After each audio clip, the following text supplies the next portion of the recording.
안녕하세요. 오늘 저희가 좀 깊이 들여다볼 내용은 목재봉 목사님의 설교입니다. 날마다 주의 손이 함께 하시는 성령 충만한 교회. 이 시리즈 설교의 5번째 시간이고요.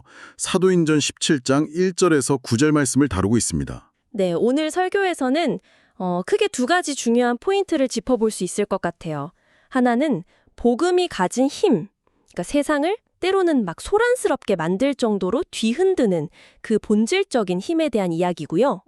복음의 능력. 그렇죠.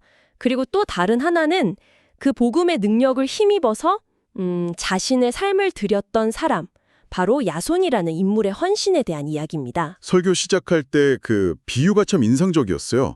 살아있는 물고기랑 죽은 물고기. 어떻게 구분하냐. 네네. 물살을 거슬러 올라가느냐 아니냐. 이걸로 구분한다고 하셨는데 오늘 본문에 나오는 초대교회 성도들이 딱 그런 모습이라는 거죠. 세상 흐름대로 그냥 흘러가는 게 아니라 그걸 거슬러 올라간 사람들. 맞아요. 심지어 반대편 사람들은 그들을 향해서 세상을 아주 그냥 뒤집어 엎는 자들이라고까지 불렀다니까요. 뒤집어 엎는다. 와, 강력한 표현인데요. 그렇죠. 대체 무엇이 그들을 그렇게 세상과 다르게 살게 했는지, 그 복음의 힘이 뭔지 오늘 좀 자세히 파헤쳐보죠. 좋습니다. 자, 그럼 먼저 배경부터 좀 살펴볼까요? 바울 일행이 빌립보에서 나와서 데살로니가라는 도시에 도착하잖아요. 네, 거기가 당시 마게도냐 지방의 수도였고 로마로 가는 중요한 길목에 있었어요. 인구도 한 20만 명 정도 되는 꽤 큰 도시였죠. 그러니까 전략적으로 아주 중요한 곳이었네요. 발칸반도 복음 전파를 위한. 그렇죠. 바울은 늘 하던 대로 먼저 유대인 회당을 찾아갑니다. 거기서 3번의 안식일, 그러니까 3주 동안 성경을 가지고 강론하고 토론하죠. 네. 설교에서도 강조했지만 바울이 뭘 전했는지가 중요하잖아요. 3절에 보면 뜻을 풀어 그리스도가 해를 받고 죽은 자 가운데서 다시 살아나야 할 것을 증언했다. 그리고 내가 너희에게 전하는 이 예수가 곧 그리스도다. 이렇게 선포했다는 거죠. 맞습니다.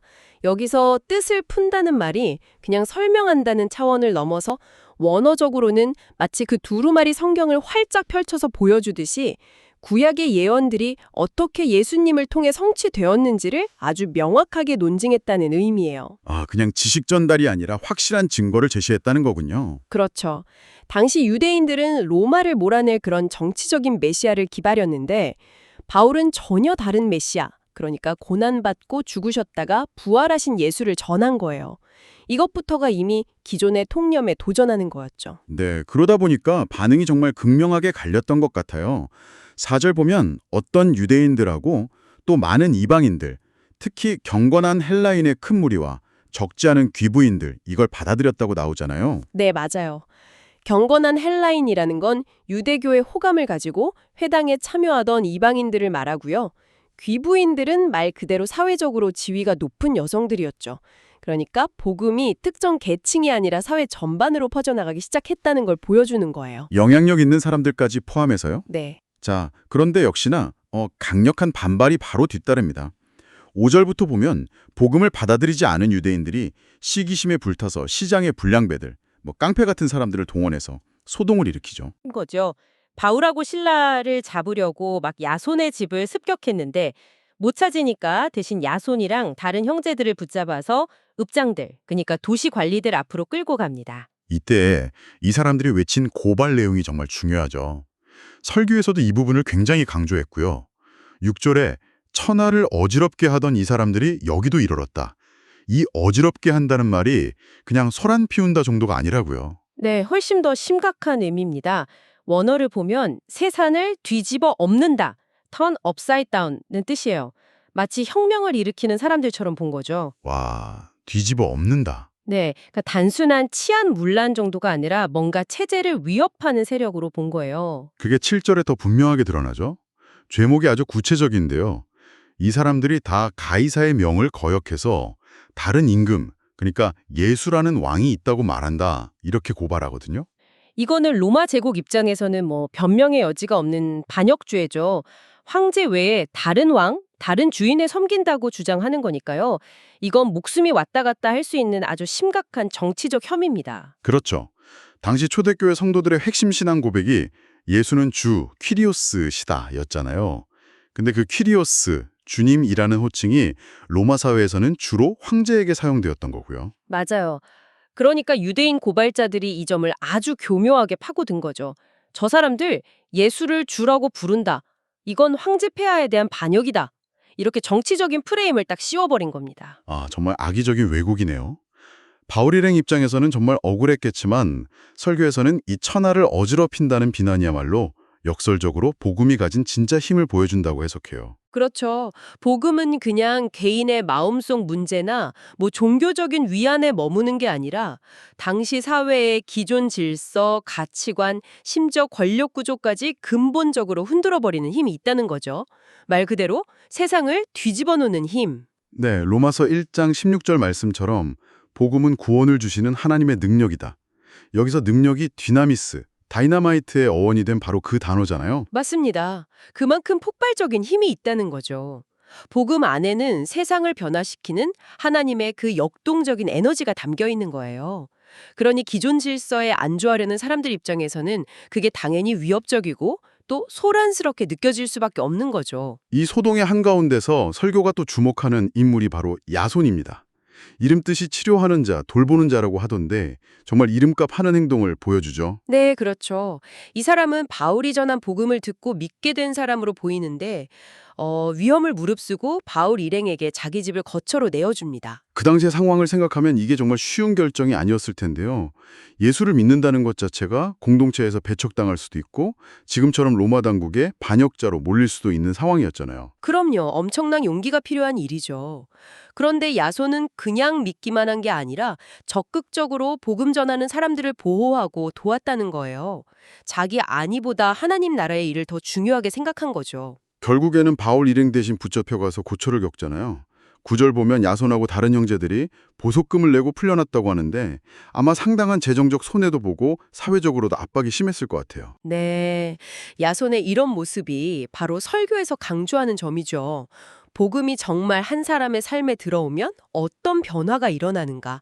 그냥 머리로만 아는 게 아니라 삶으로 자신의 시간과 재물과 안전까지도 기꺼이 내어놓는 그런 헌신으로 이어진다는 겁니다. 빌립보의 루디아가 자기 집을 내놓았던 것처럼 또 그 간수가 바울과 실라를 극진히 대접했던 것처럼 야손도 자신의 것을 아낌없이 드린 거네요. 맞아요. 그래서 설교는 바로 이런 야손 같은 사람들, 복음 때문에 기꺼이 손해보고 희생하는 사람들이야 말로 진짜 세상을 변화시키는 능력, 천하를 어지럽힐 만한 힘을 가진 사람들이라고 말하는 거죠. 나중에 바울이 로마서 16장에서 동역자들 이름을 쭉 언급할 때 야손의 이름도 나온다고 하죠. 하나님께서는 그렇게 이름 없이 빚도 없이 헌신하는 사람들을 다 기억하신다는 메시지가 참 위로가 됩니다. 네. 그리고 이게 설교 후반부에 나오는 존 스토트 목사님의 불순응 개념하고도 딱 연결이 돼요. 그리스도인은 세상의 방식이나 가치관에 그냥 동화되는 게 아니라 복음의 진리를 따라서 구별된 삶, 때로는 세상의 흐름을 거슬러 올라가는 삶을 살아야 한다는 거죠. 다니엘이나 그 세 친구가 바벨론 문화에 동화되기를 거부했던 것처럼요. 그렇죠. 그런 거룩한 불순응 자체가 기존 질서에는 도전이 되고 세상을 선한 방향으로 어지럽히는 일이 될 수 있다는 겁니다. 자, 그러면 이 세상을 어지럽히는 복음의 능력이라는 게 사도행전 시대에만 있었던 특별한 이야기일까요? 설교는 그렇지 않다고 시대를 넘어서는 역사적인 증거들을 제시합니다. 먼저 영국의 윌리엄 윌버포스 이야기가 나오죠. 그가 살던 시대는 노예무역이 영국의 경제와 아주 깊숙이 얽혀 있었거든요. 근데 윌버포스는 이 노예제도가 정말 끔찍한 죄악이라는 것을 깨닫고 이걸 폐지하기 위해서 무려 46년 동안 싸웁니다. 46년이요? 와, 정말 긴 시간이네요. 네, 당시 노예무역으로 이익을 보는 사람들이 막강한 기득권 세력이었기 때문에 정말 엄청난 반대에 부딪혔어요. 살해 위협도 받고 온갖 음해에 시달렸지만 그는 복음적인 양심 때문에 포기하지 않았죠. 그리고 마침내 그가 죽기 직전에 영국 의회에서 노예제 폐지 법안이 통과됩니다. 아, 정말 감동적인 이야기네요. 복음에 붙들린 한 사람이 얼마나 위대한 일을 할 수 있는지 보여주는 것 같습니다. 그렇죠. 설교는 여기서 그치지 않고 이제 우리 역사, 한국 역사로 시선을 돌립니다. 바로 1919년 3.1 만세운동 때 민족 대표 33인 이야기예요. 아, 민족 대표 33인. 네. 근데 여기서 정말 놀라운 사실이 있어요. 이 33명 중에 기독교인이 몇 명이었는지 아세요? 글쎄요. 뭐 꽤 있었겠죠? 무려 16명입니다. 절반에 가까워요. 네, 16명이요? 당시 우리나라 기독교인 인구가 전체의 1%도 안 됐다고 들었는데? 맞아요. 1%도 안 되는 소수의 기독교인들이 민족 대표의 거의 절반을 차지했다는 건? 이건 정말 엄청난 사실이죠. 와, 이건 정말 그냥 넘어갈 수 없는 숫자인데요. 이게 뭘 의미하는 걸까요? 이건 단순히 숫자의 문제가 아니에요. 당시 초기 한국의 그리스도인들이 복음을 그냥 개인의 영혼 구원 문제로만 생각한 게 아니라 나라와 민족의 아픔에 깊이 공감하고 그 현실 속에서 책임 있는 역할을 감당했다는 증거죠. 아, 복음이 그들에게 불의한 식민 통치에 맞서 싸울 용기를 주고 자유와 정의를 위해서 자신의 목숨까지도 내놓을 수 있는 그런 힘과 동기를 부여했다는 겁니다. 설교자는 바로 이 점을 강조하는 거예요. 아무리 소수라 할지라도 정말 복음의 능력, 세상을 어지럽히는 그 힘에 사로잡힌 사람들은 이렇게 역사와 사회를 변화시키는 강력한 영향력을 발휘할 수 있다는 거죠. 네, 그렇군요. 결국 이 모든 이야기들이 하나의 결론을 향해 가고 있는 것 같네요. 세상을 진짜 변화시키는 힘, 유일한 소망은 결국 복음 안에 있고 하나님은 그 복음의 능력에 붙들린 사람들을 통해서 오늘도 일하신다는 그런 말씀이군요. 맞습니다. 복음은 먼저 한 개인을 변화시키고 그렇게 변화된 개인들이 모여서 가정과 사회를 바꾸고 더 나아가서 나라와 역사의 물줄기를 바꾸는 그런 폭발적인 힘을 가지고 있다는 거죠. 천하를 어지럽힌다는 그 비난은 사실 복음이 가진 이런 역동적인 생명력에 대한 세상의 반응이었던 셈입니다. 네. 오늘 저희는 목재봉 목사님의 설교를 통해서 사도행전 17장이 보여주는 복음의 힘이 얼마나 강력한지를 다시 한번 확인했습니다. 그 힘은 그냥 조용히 머물러 있는 게 아니라 세상을 뒤흔들고 새로운 질서를 만들어가는 역동적인 힘이었네요. 네.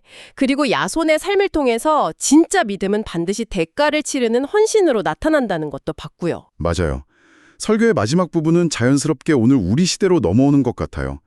초대교회 성도들이나 우리 신앙의 선배들이 보여줬던 그런 뜨거운 모습과 비교하면서 혹시 오늘날 한국 교회는 세상 속에서 점점 영향력을 잃어가고 세상과 타협하면서 복음의 그 날카로운 능력을 무디게 만들고 있는 건 아닌지 돌아보게 만드는 거죠. 네, 아주 깃든 성찰과 도전을 던져줍니다. 당신의 인생의 진짜 주인은 누굽니까? 이 근본적인 질문을 우리 각자에게 던지는 것 같아요. 만약 예수 그리스도가 정말 나의 주라면 내 삶은 세상과 뭔가 달라야 하지 않겠는가? 그냥 입술로만 고백하는 게 아니라 삶 전체로 그리스도가 나의 주인이심을 증명하면서 야손처럼, 윌버퍼스처럼, 또 3.1운동의 그분들처럼 세상을 선하게 변화시키는 그런 사람으로 살아가라는 부르심으로 다가옵니다. 네. 오늘 이 이야기를 듣고 계신 여러분께 이 메시지는 어떻게 다가오시나요? 세상은 끊임없이 우리에게 자기들의 방식대로 살라고 적당히 타협하라고 유혹하잖아요. 이런 세상의 목소리 속에서 야손처럼 또 우리 믿음의 선배들처럼 세상의 흐름을 거슬러 오히려 세상을 선하게 어지럽히는 삶이란 구체적으로 어떤 모습일 수 있을까요?